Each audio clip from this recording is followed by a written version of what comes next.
It's a problem that many of us seem to really struggle with, and I have for sure had some trouble with it over the last 6 months. After deep spiritual work, I fell into this deep, nihilistic, dark void of meaninglessness, unable to move the needle forward in my life to make any progression on any goals that I did have, and it was quite frankly really frustrating. And as a result, I've been getting terrible sleep, which ruins any chance of me to be productive for the day. And I lost a massive sense of mental clarity, experiencing a lot of brain fog, and overall I had this really low energy, just stopped me from doing the most simplest tasks in life, let alone doing the biggest tasks that I need to get done for the day in my work. And as a result, my business metrics completely plummeted, my site's traffic's gone way down, my income's gone way down, and to be quite honest, it just seems like everything is at an all-time low. But one day I was just like, you know what, enough is enough. I'm sick and tired of being sick and tired, and I just started working out every day. I started eating the right amount of protein and calories, engaging in deep, really deep 1 hour meditation sessions every day, reading a lot more books, learning about philosophy and other topics that I'm super passionate and interested about. And then I started experimenting with breath work, like the Wim Hof breathing method, and cold water therapy, ice baths, all that good stuff. And I even joined a cohort of like-minded blokes on the same journey, not only in YouTube, but also in life. And this is where I heard about the neuroscientist Andrew Huberman. He's known for his groundbreaking research on the brain and shares science-based tools for life, helping people enhance focus, learning, creativity, sleep, physical strength, and brain and body health. So we all decided that we would live like Huberman for 7 days and challenge ourselves, undergoing an optimal daily routine for maximizing my productivity and focus, while also cultivating my mental health and clarity. It's very funny because I don't normally live a very structured and routine life. I'm always traveling, which means spontaneity and just doing the most random things at the most random times, sort of living life in the moment. So this is really counterintuitive of me to go down this path to follow a routine. But I'm going to challenge myself over the next 7 days, and I'm actually kind of excited to see what happens.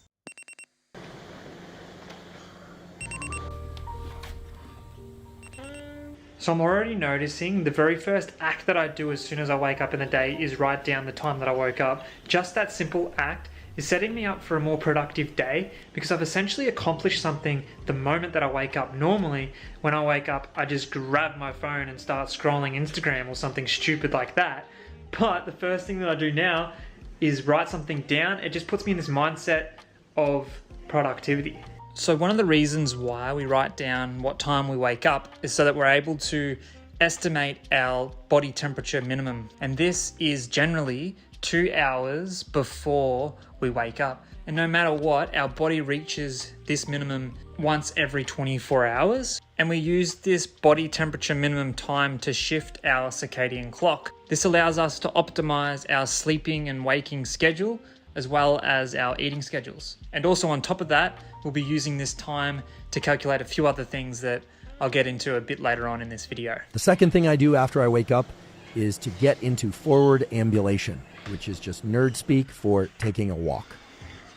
Oh, almost forgot.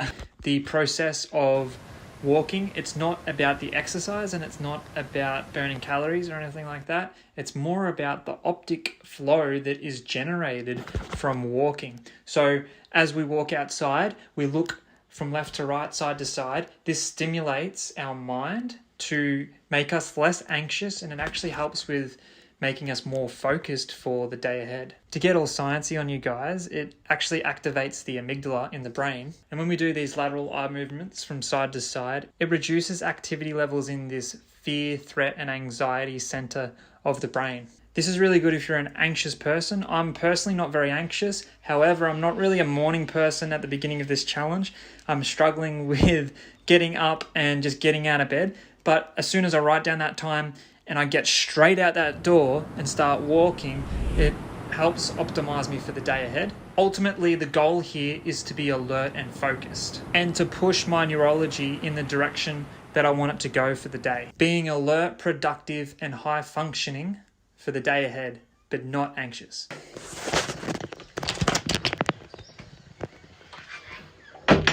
So when we're out on this walk, we want to try and get 10 to 30 minutes of natural sunlight coming into the eyes, and getting sunlight into your eyes first thing in the morning is vital to physical and mental health. It's the single best thing you can do for your sleep, your energy, your metabolism, your wakefulness, and your mood. All you really need is a minimum of 10 minutes a day. So I'm going to try and aim for 30 minutes of sun exposure each day without sunglasses, if I remember to take them off. It's pretty sunny up here in the sunny coast, so I shouldn't have a problem with that. And also, if you are living somewhere where it is pretty overcast, the sun rays still protrude through the clouds, so you will be still getting benefits from doing this daily. So the ultimate goal here is to get adequate stimulus into the neurons of the eye, which ultimately convey to the brain that it is daytime and it's time to be alert. And through this process, lets off this biological cascade throughout all the cells of our body. And for someone like me who's in search of more productivity, it'll set me up on the right path for the day. Early in the day, we experience a natural bump of a hormone called cortisol, which is located in the amygdala. And this spike happens every 24 hours no matter what. It's most important that we make this spike occur earlier on in the day. Through this process of viewing sunlight in the morning, we get to time this pulse, promoting wakefulness and a healthy immune system. So I'm just at the rehab center here. We just got done with the sauna. Gonna jump into the cold plunge now. Ready? Yeah. Temperature is a powerful stimulus on our nervous system and indeed on every organ and system of our body. And cold in particular can be leveraged to improve mental health, physical health, and performance. Cold exposure causes a prolonged release of dopamine, which results in elevating your mood, enhancing focus and attention, and your goal-directed behavior. If I had to pick, this is probably the number one tool that I would recommend if you're wanting to be more productive in your day and have better overall mental clarity. Within the first minute and a half of exposure to the cold water, it's really hard to stay in there, but if you can battle through that point, it becomes a lot easier. Staying hydrated is key. My goal for this challenge, and Huberman does recommend drinking about 1 litre of water a day. My goal is to try and drink 1 litre before I get stuck into my first deep work session for the day. I also have a glass of water here with a pinch of sea salt in it. Neurons in our brain require ionic flow in the form of magnesium, potassium and sodium, which is all what you can get in a pinch of sea salt with water. So it's not the most tasteful thing, but once you get it down, you start feeling alright. Optimizes you for mental performance and health as well. Ready for the day ahead.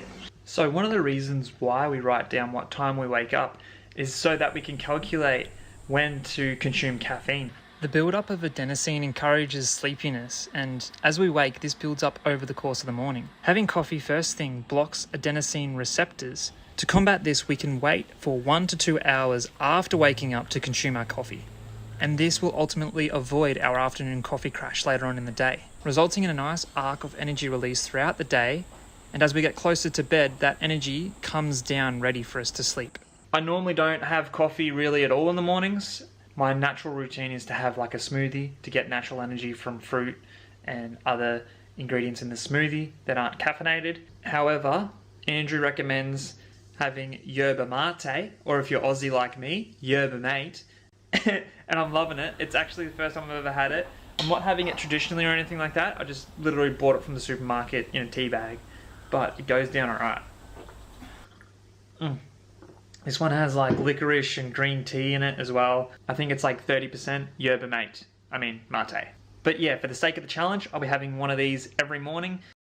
Our brain goes through these 90-minute ultradian cycles each 90 minutes, moving from most alert to least alert. So it's best that we use this 90-minute window as our deep work session, because no matter what, within that 90 minutes, we're bound to be our most productive to get some good work done. And it's very interesting. I just whack on the timer for 90 minutes and I'm really surprised with how much work I can get done because I'm not focused on anything else. I use a website on my computer called Freedom, which blocks all social media apps and websites, and you can block off complete, internet access if you really wanted to. And the goal here is to get in a tunnel of work, a complete focused flow state where you're focused on one task alone and you're just crushing it. You're just absolutely immersed in that one task.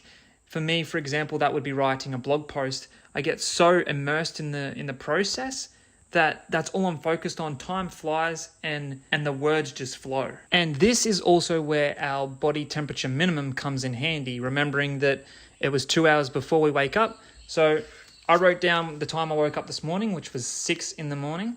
So our temperature minimum is 4. Our most optimal time to do our first deep work session, or our most important deep work session for the day, is from about 4 to 6 hours after our temperature minimum. So if I do the math there, that is about 8 to about 10 in the morning, is anywhere in between there is when I should engage in my first deep work session. This has benefited me in so many ways throughout this challenge. I've also realized that writing down that time that I'm to start work between 8, or depending when I wake up, about 8:30, it sort of tells me that that is the time you have to start working, because I'm very free-flowing when it comes to doing work. I just do it when I feel like it. Having a time where I'm supposed to sit down and get to work has been really imperative for my success over this last week. And getting into this flow state has a positive release of dopamine, which makes you feel good because you've accomplished something for the day. I just got done with my first 90-minute session and it went really well. I just put the timer on and I got super tunnel visioned and just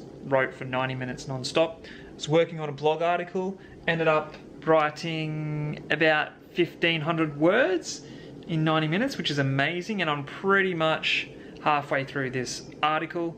Also was playing some white noise in the background, if you can hear that. Gets you into this zone where you just sort of are so focused, and to be honest, it's one of the best deep work sessions that I've gotten into in a very long time. One thing I'm noticing I'm probably going to struggle with during this challenge is the fasting aspect. I know it has its benefits, but I really struggle with it. When I did the Vipassana challenge, I had to fast dinner, and after the 10 days I was so used to it, but I felt like my appetite just absolutely diminished, and it took me months to get my appetite back up. So that's one of the things I'm fearing with this challenge. I'm not having breakfast and I'm not eating until about 11 a.m, which is what Huberman recommends. It's only like 9:30 and I can already feel my tummy rumbling. Also guys, with the workouts, I'm doing about 45 minutes to an hour, which is recommended by Huberman. He recommends 2 different types of exercise to do: strength exercise and endurance. I'm mainly sticking to strength, which is just body weight workouts, push-ups, sit-ups, all that kind of stuff. And he says to do at least 5 days a week. And I've built the habit of working out every day over the last 30 days. So I'm just going to maintain the momentum with that and just keep working out every day. He also does recommend to work out before eating as well, before you break the fast. And I've been struggling over the last couple of days with hunger. And to combat or quell hunger, he recommends drinking electrolytes with potassium, magnesium, sodium. Energy-wise, I'm not feeling too bad today. Normally though, I feel like a drop in energy after doing an afternoon workout and I want to do a nap and stuff. Huberman recommends not to nap. He does recommend Yoga Nidra. A YouTube buddy, Yannick, that I know, has a video and I really dig it, so I'm going to do this 20-minute Yoga Nidra for a bit. Welcome to this Yoga Nidra session.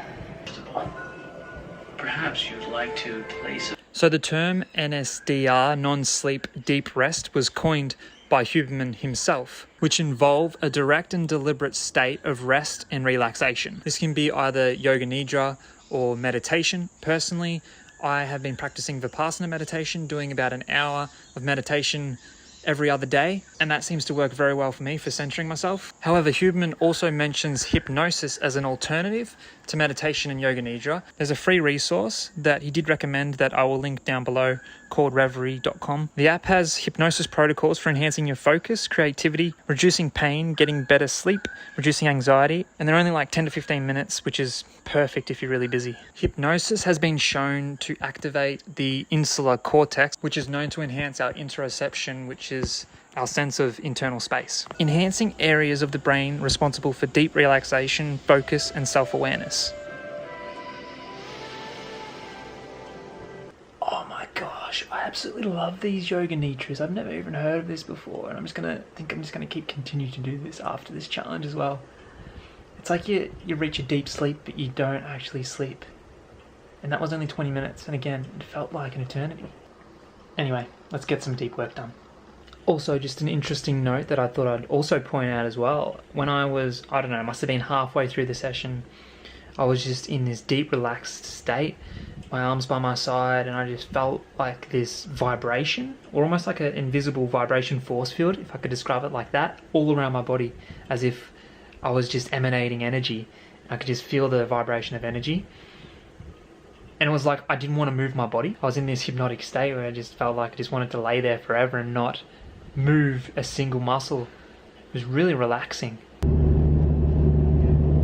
One of the things also that Huberman does recommend if you want to get better sleep is to view sunlight and get sunlight in your eyes nearing the end of the night, in the evening times, just before sunset. So that's where I'm heading right now. I'm heading to Mount Coolum up here on the sunny coast, and we're gonna view the sunset from up top there. It's been proven that viewing bright light between 10 p.m. and 4 a.m. is detrimental to how well we sleep, also disrupting learning and memory, immune system, and it also disrupts our mood in long-lasting ways. However, there is ways to offset this. Huberman coins this the Netflix inoculation. If you like Netflix and chilling like I do, getting a little bit of afternoon sunlight in your eyes, as counterintuitive as this sounds, it can prevent this disruption of bright light in the evening somewhat. So watching the sun set for 20 to 30 minutes, or going to take a walk, or just reading outside, can have huge benefits. So the way this works is that it lowers the sensitivity of your retinas in the late evening hours, allowing you to buffer yourself against brighter light viewed at night.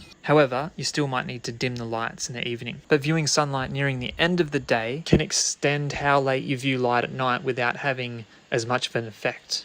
And finally, let's talk about sleep. So sleep is one of the main reasons why I chose to do this routine for a week. I've been getting pretty bad sleep, and I needed a routine that would help me just sleep better so that I'm able to perform much better throughout my workday. And there's a few processes that Huberman mentions to optimize falling asleep quicker and also staying asleep. And to do this, we want to optimize our drop in body temperature. We can do this through hot showers or a sauna. When we hop in a hot shower, for example, our body naturally tries to cool ourselves down. And the cooler the body is, the better it is for us to fall asleep quicker. And that's also why we keep the room really cool. Also, elevating the feet increases the blood flow to the heart, and also keeping the room dark, closing all the curtains. And finally, breathing through your nose. I read this book recently called Breathe, and it talks about all the health benefits for nose breathing rather than breathing through your mouth. Breathing through your mouth is actually quite detrimental to your health. So I've naturally converted myself to a nose breather already. However, if you're a mouth breather, I highly recommend you try and train yourself to breathe through your nose.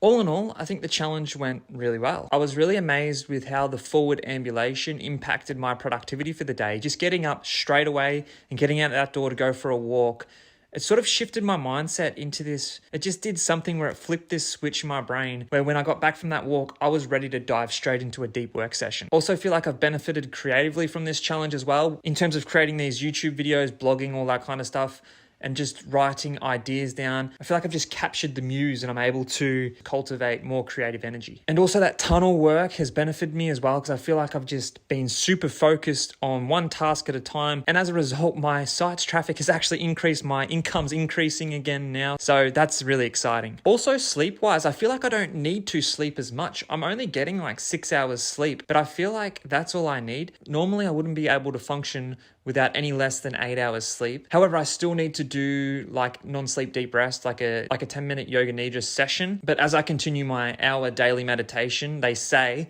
that if you meditate for an hour a day, you can also sleep 1 hour less every day. And finally, cold exposure has also given me this positive slow release dopamine throughout the day, where I'm not sort of addicted to dopamine in the short fast food dopamine sense of scrolling Instagram or other bad habits like that. I'm really addicted to this slow release dopamine that you get from the cold water.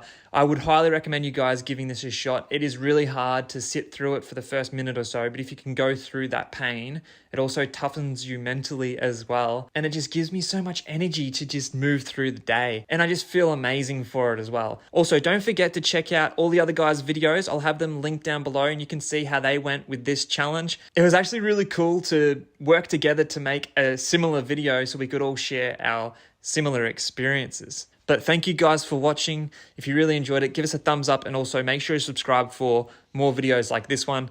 And I'll see you guys in the next one.